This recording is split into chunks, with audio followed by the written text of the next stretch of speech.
So we're in the guard. We can do some decent ground and pound here. Submissions are very limited. So let's advance. Let's get to the next position where we can actually do some real good damage and maybe even submit them. So we need to pass the guard. We need to get around these legs any way possible. So some of the most basic passes are definitely the ones I use the most in the gym, even against brown belts, even against black belts.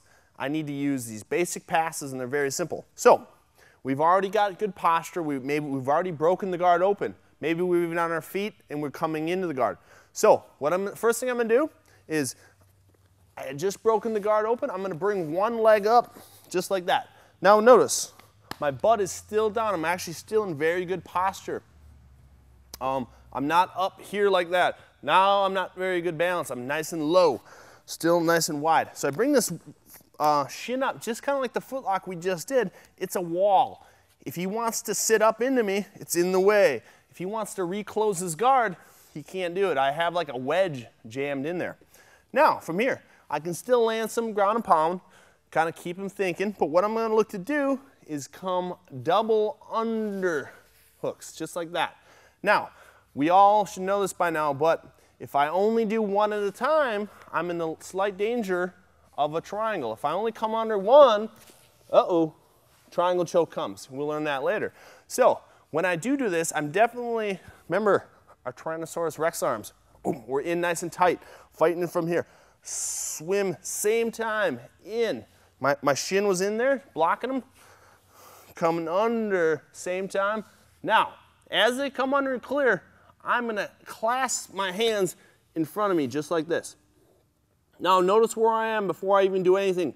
I'm nice and low on his hips. The closer to the hips, the better. I don't want to be even up by his knees or even higher. That's bad because I'm not even controlling his hips. He can still move his hips around. He can still get out of that. I'm not really controlling. I need to be below his knees, nice and deep like this. So once I clasp my hands in just a classic, gable grip, whatever grip you want to use, depending on maybe the thickness of this guy's legs. Oh, got him.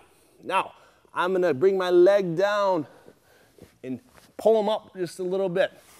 Notice, I'm underneath him, getting that nice clasp. He's in a lot of trouble right here.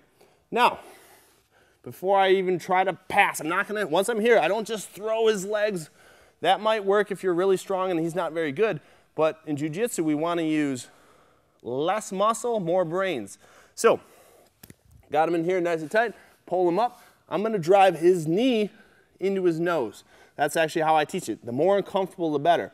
So, I'm going to start driving into him. Now, I'm on my knees. I'm even going to get on my toes, driving his knee to his nose, making it completely uncomfortable for him. Notice my feet are the only things touching. Everything else is driving into his chest. Now, the air is pretty flexible, but a lot of guys don't like this at all. And even him, he's not a fan of it in the first place. So some people aren't flexible. They're already uncomfortable when I start driving in. Now, once I have him driven, once his knee's touching his nose, I'm going to pick a side to pass to. All right? So I've got this nice cross grip here, nice and deep. I'm going to pick a side. So I'm going to be on my toes. I'm going to cross one arm across, and then all I'm going to do is watch my hips. I'm just going to move my hips, and his legs are going to flop down. He was just smashing that ball, and all that energy is going to be released. He's going to pass the guard himself. It's a very easy pass. Let's take a little angle on this. So I'm coming underneath, clasping my hands, driving into him a little bit. Now, knee to the nose, driving in. Pick a side, I cross that side. Now all I'm going to do is open my hips, and gravity did all the work. I didn't throw it. I didn't force his legs over. Naturally, he just wanted to get out of that position. So all I did was slightly, with my hips, just move him over to the side, and his legs open up. Very economical, very smart. Watch once again. We're in here. This is the wrong way to do it. This is actually pretty safe. I'm here, but as I throw it, not only did I use a lot of energy to throw it, but look at the distance between us. He's already regarding me. Didn't work that good. Now, using my brains, drive in, cross an arm, open my hips, Look at how close I am. My hips literally slid right by. I'm controlled hips onto him. There's no distance. I use less energy. Everything is better about this. Now we're in side control. All right? That's the most basic pass. Still one of the best ones I use it every single day in the gym. All right? Very smart.